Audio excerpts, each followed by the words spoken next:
ధనుసు రాశి వాళ్ళందరికీ కూడా 7వ తారీఖు జనవరి 2024 నుంచి 13 జనవరి వరకు ఎలా ఉందో చూద్దాం. ఈ రాశి వాళ్ళందరికీ కూడా గురువు అధిపతి ఆయన పంచమంలో ఉండి ఎంతో అద్భుతంగా మంచి బలమైన స్థితిలో ఉండడం వల్ల మానసిక ధైర్యాన్ని బాగా కలిగి ఉంటారు.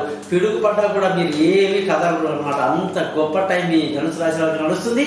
ఆత్మవిశ్వాసాన్ని ఏమాత్రం కోల్పోకండి. అదొక్కటి ఉంటే చాలు, మిగతా ఏ సబ్జెక్ట్ చెప్పాల్సిన అవసరం మీకు లేదు. అయినప్పటికీ కూడా బంధువుల సహకారం, రిలేషన్స్, మానసిక నిబ్బరం, ధైర్యం, అందరికీ హెల్ప్ చేసేటువంటి నేచర్.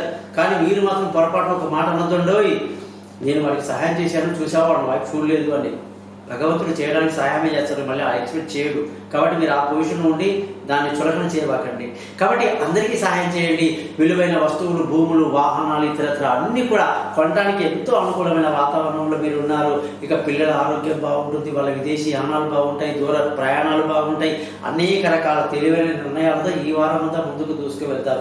ధనస్థానం కానీ చూసుకుంటే ధనుసు రాశి వాళ్ళకి అనేక రకాల ధన ప్రభావం అనేది ఉంది. కాకపోతే బాగా కష్టపడాల్సిన పరిస్థితి కూడా కనిపిస్తుంది. భార్యాభర్తల మధ్య మొన్నదాకా ఉన్నటువంటి చికాకులన్నీ తొలగిపోయి చక్కగా ఆనందంగా సంతోషంగా ఉంటారని చెప్పాలి. పార్ట్నర్షిప్ బాగా కలిసి వస్తుంది. ముఖ్యంగా ఈ వారంలో పెళ్లి కాని వాళ్ళకు పెళ్లి కుదిరేటువంటి గుడ్ న్యూస్ ఖచ్చితంగా ఉంది. అదృష్టంగానే చూసుకుంటే ఈ వారం మీకు మంచి అదృష్టవంతులు అవుతారు. అదృష్టం మీ నెత్తి మీదే ఉందనుకోవాలి. ఎందుకంటే మీ నాన్నగారి సపోర్ట్ బాగుంటుంది. తండ్రి స్థానంలో ఉన్న వాళ్ళు మీకు బాగా సపోర్ట్ చేస్తారు. ధర్మంగా ఉంటారని చెప్పాలి. ఉద్యోగస్తులకైతే పట్టిందల్లా బంగారమే. గత కొన్ని రోజులుగా చాలా ఇబ్బంది పడ్డారండి. ఆ ఇబ్బందులన్నీ పోయినాయి. ఇప్పుడు ప్రమోషన్లు, ఇంక్రిమెంట్లు, మొన్నదాకా అడిగాము విసుగొచ్చేసింది, నేను ఇంకా అప్లై చేయను, అలాంటివి పెట్టొద్దండి. ఇప్పుడు మీరు అప్లై చేయండి, రాకపోతే నాకు ఫోన్ చేయండి.